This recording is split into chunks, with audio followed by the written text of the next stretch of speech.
Good afternoon. Hey, Ron. Brad, nice to see you. Good to see you. I'm Brad Goodman, and this is Doc Talk Live. And with me today, I have my good friend, my dear friend, Dr. Ron Orso. And we are already experiencing technical issues, which is great. So yeah, the point of this, Ron, is to have a real conversation, and bring in the audience as much as possible. So, and part of it is I have to grow the audience too. Sure. But I want to invite the audience to be able to participate, to be able to ask questions. Dr. Orso is a specialist in OBGYN, Obstetrics and Gynecology. Where I came from, we called it Gynecology, by the way. I don't know if... You're a foreigner. No, that's the way it was at Emory. We had an attending there named Dr. Thompson, and he insisted that it was Gynecology. Gynecology. In fact, he was my attending on those rounds. There is some music on in the background. Do y'all hear that? I'm sorry. That's okay. But that's the way it is. Turn it no, down. I mean, can you turn it down? Sure, I can. Let's go turn it down.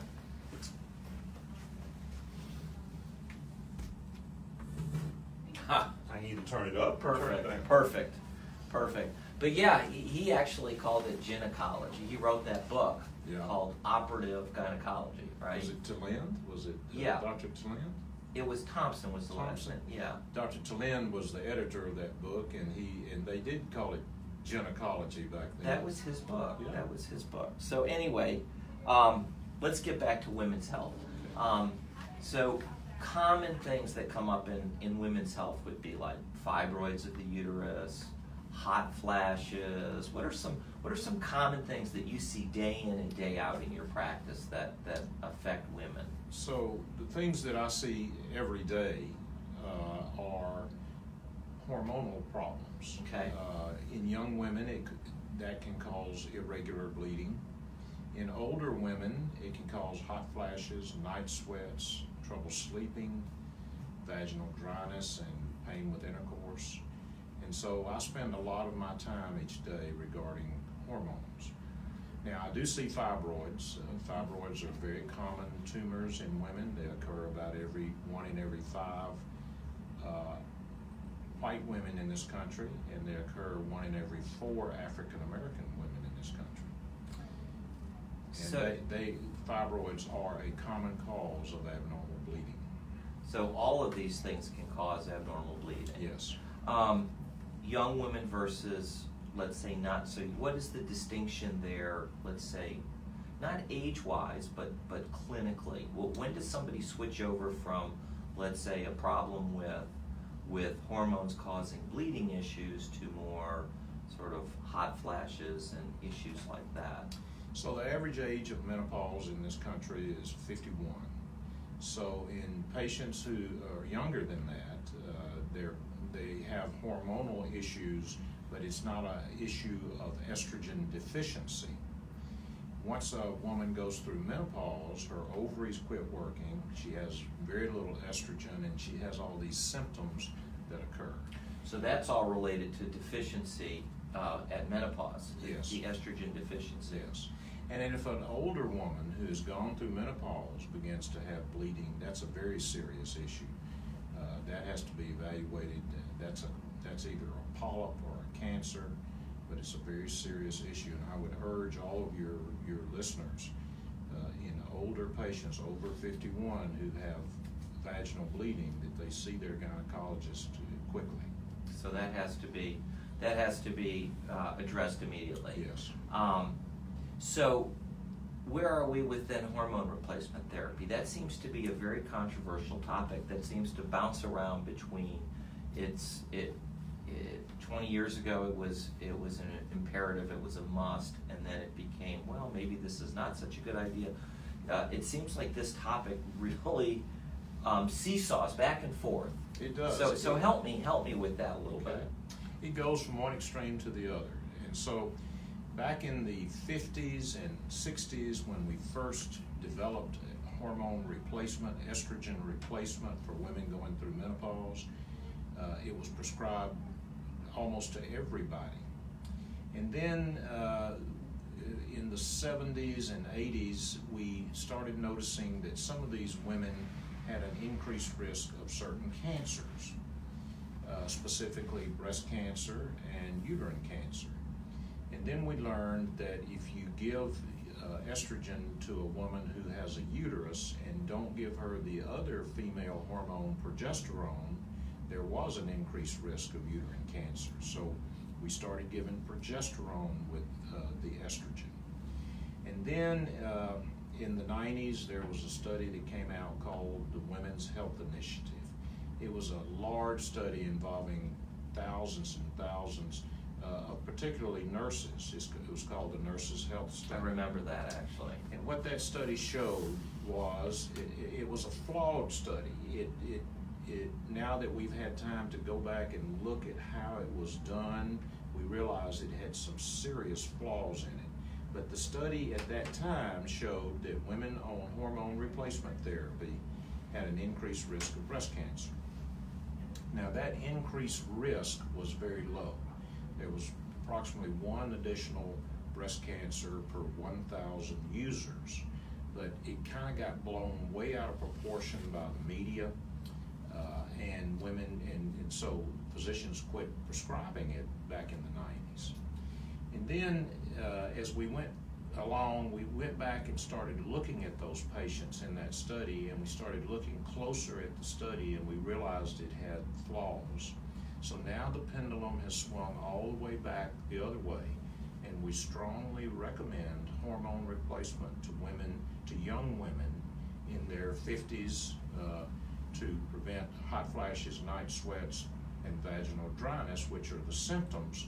But we also know that it now, if you take hormone replacement in that decade of the 50s, it markedly reduces the risk of certain cardiac events.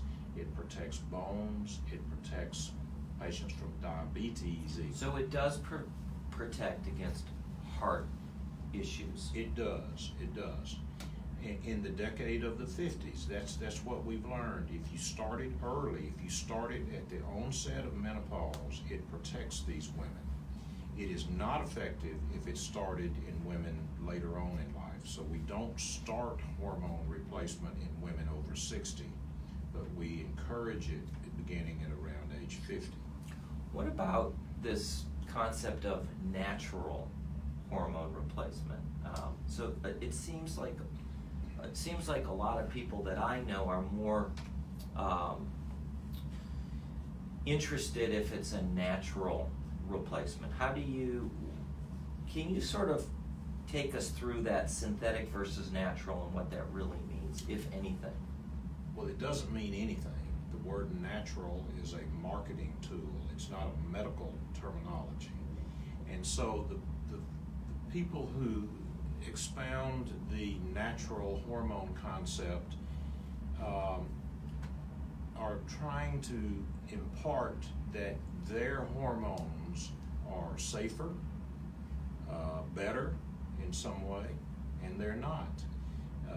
They're more expensive, I bet. They're much more expensive. They're making a lot of money on these products, plus they're making a lot of money on the testing for these products, which is mainly salivary estrogen. And it's a very expensive procedure. It's not any better than the traditional blood tests that we draw. And natural hormones are not regulated by the FDA. Those of us who come into contact with this every day are very concerned about that.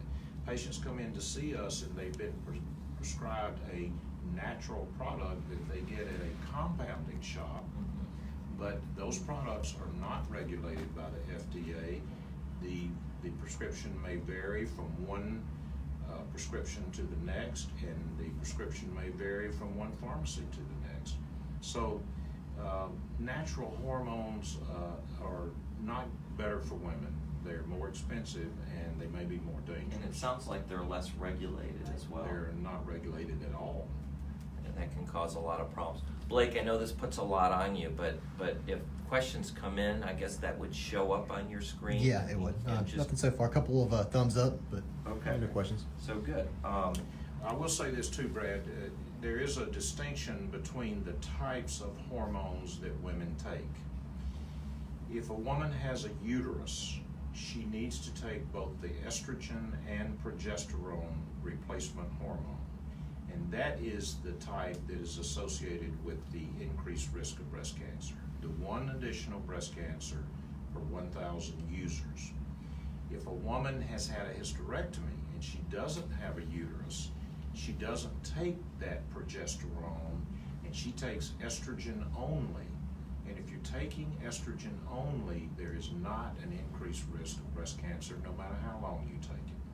So if they have a uterus and they're taking the progesterone and they have a slight increased risk of breast cancer, 1 in 1,000, which is really not necessarily a small number. If you're the 1 in 1,000, yeah, it's not small at all. Is there extra vigilance that they require, like mammograms or breast MRI or certain imaging, or does that affect how you manage patients that have a uterus and are taking both an estrogen and a progesterone? Well, we are very aggressive in vigilance for breast cancer, whether a patient is on it or not. Mm-hmm. I mean, those patients in the 50s need to have mammograms every year, breast exams. For patients who are BRCA positive, meaning they have a genetic tendency toward breast cancer, they need periodic MRIs. So, you know, if a patient is having thorough, up-to-date modern care, she will get what she needs with that yearly mammogram. And the new mammograms, the 3D mammograms, are absolutely wonderful at detecting breast cancer early. So it sounds like you're going to be vigilant regardless of whether they have a uterus or not. Yes. Certainly if a patient who has a uterus has bleeding at this time of life, we're very aggressive in doing biopsies to be sure that it's not cancerous anymore. Not cancer. Okay. So we sort of got onto this topic of hormone replacement after 50. So it sounds like not only is it going to be protective of the bones, like I see a lot of folks that have osteoporosis in their 70s and 80s, and they break their backs, and we're putting cement in their backs to try to fix the pain, if you will. These are things that you know are asymptomatic until later in life. But it sounds like this is also going to help with a lot of other issues like hot flashes and vaginal dryness and things like that. Can you talk a little bit about how somebody might feel before and after hormone replacement? So obviously, what we usually see is a patient comes in, she's 51 years old, she's quit having periods, she's having hot flashes all through the day that are in some cases debilitating. The hot flash is exactly what it sounds like. The patient gets red, hot, sweats, and then she's having what we call night sweats. At night, it wakes her up in her bed, and some patients tell me that they wake up drenched with sweat. They develop pain with intercourse because the vaginal tissues are very sensitive to the loss of estrogen. I try to tell patients, I liken it to a lush green lawn in their front yard versus the desert. When the vaginal tissues get dry and thin and lose their estrogen, intercourse is very painful. So this begs the obvious question, because this is what folks will probably type in or say, well, I'm doing that and it's not working. So now what? I actually do have a question on that that's popped up. Is that what it said? Well, Belinda writes in and says, are there any new therapies being developed for hot flashes? Well, I think there are new therapies being developed all the time in medicine. Mm-hmm. There are herbal products, for instance, a new one that's just come out that we're using, and it's helpful. It's not nearly as helpful as estrogen replacement. But I think if you really understand what menopause is the loss of a woman's own estrogen. then to correct that, you've got to give estrogen back. But I'm saying you give it back and they're taking the estrogen and they're still having the symptoms. So does that happen? I would imagine absolutely, it does. absolutely. So in that case, we adjust the dosage. One dose doesn't fit all. People are different. And so we have different dosages of estrogen that we can use. Some women... Do you dose it by symptoms, or are there blood tests that affect how you dose it? Well, there is a blood test that will tell us if a patient's in menopause. It's called FSH. And right. if that FSH level is elevated, then it tells us that the patient is in menopause. And so what we usually try to do is start off with the lowest possible dose. The recommendation for hormone replacement therapy is the lowest effective dose. So we start at very low doses and work our way up. Now sometimes we work our way up to the maximum dose and a patient is still having hot flashes. In those patients, we add a small amount of testosterone. Testosterone is the hormone responsible for libido. It's the hormone responsible for libido in men, and it's the hormone responsible for libido in women. We just have it in different amounts, and we have different receptors. The ovaries make testosterone, and so when the ovaries quit working, they quit making testosterone, and sometimes just adding a little bit of testosterone will take away that last little bit of hot flashes. Now, having said that, what I tell patients is this: I can take away most of your hot flashes. I can't take away all of them. My estrogen in a pill is not as good as Mother Nature's estrogen that your ovaries used to make for you. So we can replace it up to a certain point, and most of the time we can get rid of about 90% of hot flashes. I know you do research studies just like I do. Tell us a little bit about some of the ongoing trials. I mean, the topics, so our listeners know if they've got, let's say, a certain female issue that you might have a research trial that they could maybe participate in. Okay. So we're very honored to be a part of Alabama Clinical Therapeutics. It has allowed us to do clinical research on new drugs to try to help our patients and patients all across the country. In the past, we've had studies on hot flashes. We had a drug that treated hot flashes. We've had studies on fibroids. We had a drug that would shrink fibroids and help bleeding. Now, is fibroids typically something that's a surgical problem, or not? No. First of all, 1 in 5 women have fibroids, and so, but not 1 in 5 women have had surgery for fibroids. So most of the time, since fibroids are benign, the malignancy rate for fibroids is 1 in 300, and usually those are the really large fibroids. Most fibroids that patients have are small, golf ball size, something like that, and there's no need to operate on them. When they go through menopause, the fibroids shrink down. So are there other drugs that are on the market for fibroids, or is this just a trial drug to try to shrink it down? There are other drugs on the market, but this is a new one and in a new formulation that can shrink fibroids. I see. So the idea is that this would potentially, not definitely, but potentially work better than what's available. Yes, and it would possibly prevent patients from having surgery. My advice to patients is always stay out of operating rooms if you can, even though you and I are in the operating room all the time. That's right. Yeah. We live in the sometimes Ronald will visit me there and give me a hard time. So what if a lady writes in wants to know, how can she be involved in the uterine fibroid study? Okay, so they can call our office, Birmingham. What is that number? Our office here at Birmingham OBGYN is 933-8334, area code 205. Or they can call Alabama Clinical Therapeutics, and I believe that number is 271-5644.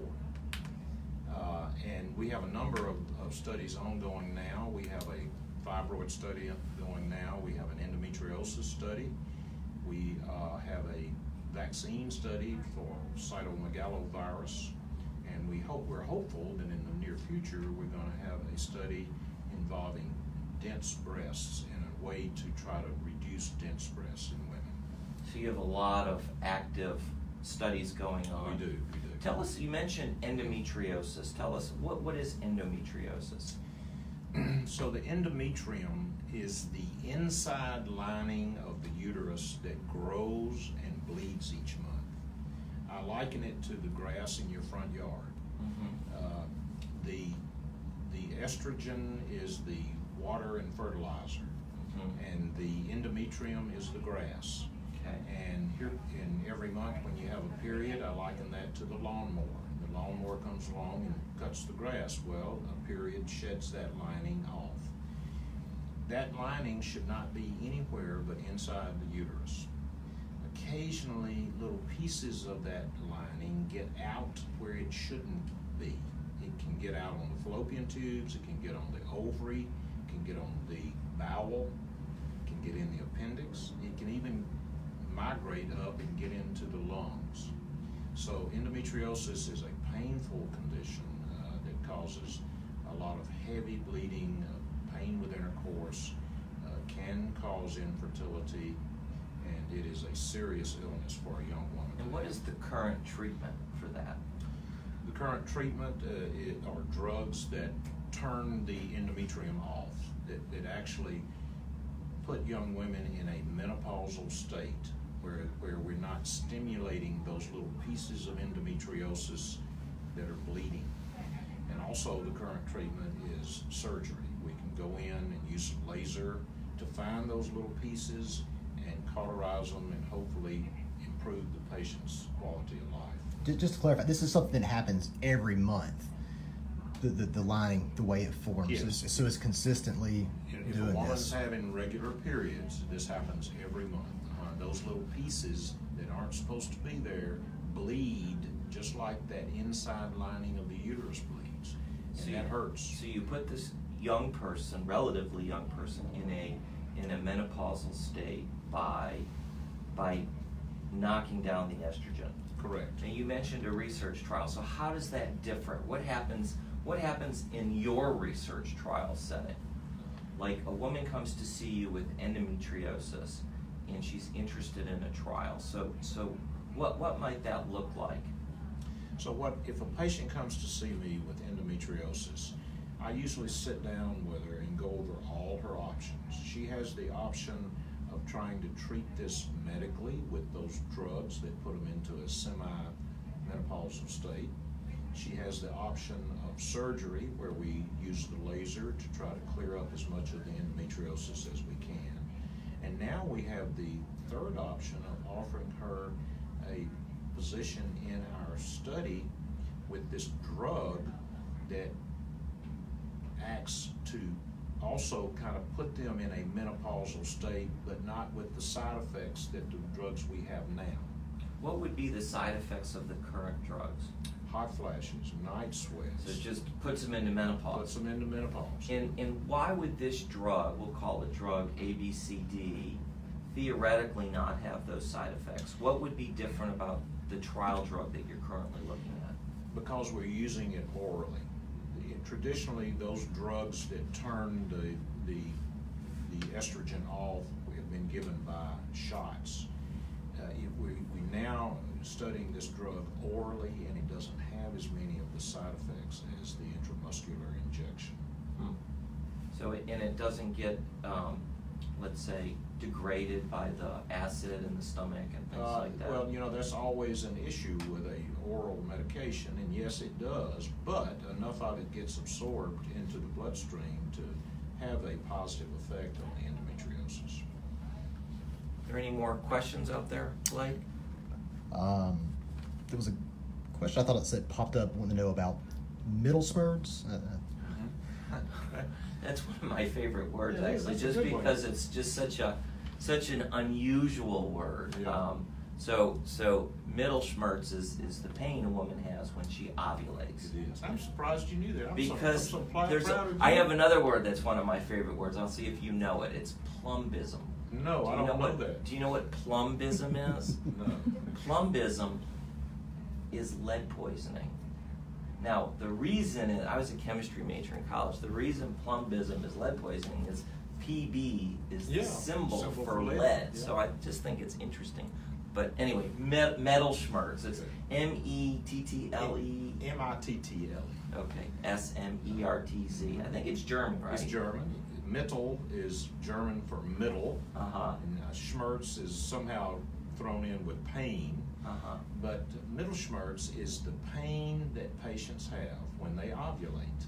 So the thing that controls the regularity of periods is ovulation. Ovulation is when the ovary throws an egg off, and that egg then either gets fertilized or it just disappears. But sometimes that time when a lady ovulates is very painful, because sometimes when she throws that egg off, it not only releases the egg, but it causes bleeding, and it hurts like the dickens. And it's usually a pain in either the one side or the other, whichever side the ovulation is on. And you know, the best way to stop middle schmerz is to stop ovulating. And so the number one way we have to treat that is birth control pills. That's how birth control pills work. They prevent ovulation. Interesting. So now I've learned something. So the pain is due really to the bleeding that occurs when the egg gets blasted off. The inside lining of the abdomen is covered by a lining called the peritoneum, and that peritoneum is very sensitive to fluid, blood. So when an ovarian cyst ruptures, or if an ectopic pregnancy ruptures, or if a ovulation has blood in it, that's very painful to that lady. The good news about middle schmerz is it usually lasts less than a day, and it's very predictable. Are there any particular trials that you have ongoing about certain conditions that really there are not a lot of good treatments for, and that something novel may be really available? Not yet, but we're very excited about an upcoming trial that we may have. About 10 to 20% of patients have dense breasts, and dense breasts are associated with an increased risk of breast cancer. And so radiologists are always warning us when they read a mammogram, which should be composed mainly of fatty tissue, and it's composed of dense tissue. If you look at 1,000 women... It's a lot harder to read that mammogram. It is, and if you look at 1,000 women with dense breasts versus 1,000 women with fatty breasts, the dense breasts are going to have a slight increased risk of breast cancer. And we're hopeful to get a study of a topical drug that's placed on the breast that can decrease the density and thereby increase the sensitivity of the mammograms. Interesting. And is the drug a hormone type drug or not? Yes. It is a hormone type drug. Yes. And do dense breasts cause other problems other than maybe a high false positive or false negative rate with regard to mammography? Absolutely. Dense breasts are harder for radiologists to interpret than the normal fatty breasts. Right, so that you could miss a tumor that would otherwise be found, but besides that, would there be other symptoms associated with a dense breast, like pain or anything like that? Pain. Sometimes patients have a condition called fibrocystic breast disease, and it's those patients have denser breast tissues, and they're more sensitive, they're more tender. So I'm gonna give out your number again, 933-8334. Yes. And that's Birmingham OBGYN. This is Dr. Ron Orso. I think we'll stop there for now and sort of gauge the response, and then maybe we can come back. Definitely want to come back in October when it's Breast Cancer Awareness Month. Yeah. I think that would be a really right topic for us to talk about. Great. Look forward Ron, to it, Brett. thanks so much. I Good to really see you appreciate again. you reaching out. My Thank pleasure. you. My pleasure. Awesome. Yeah. Good job. All right. Very good. You'll be Great. great. No,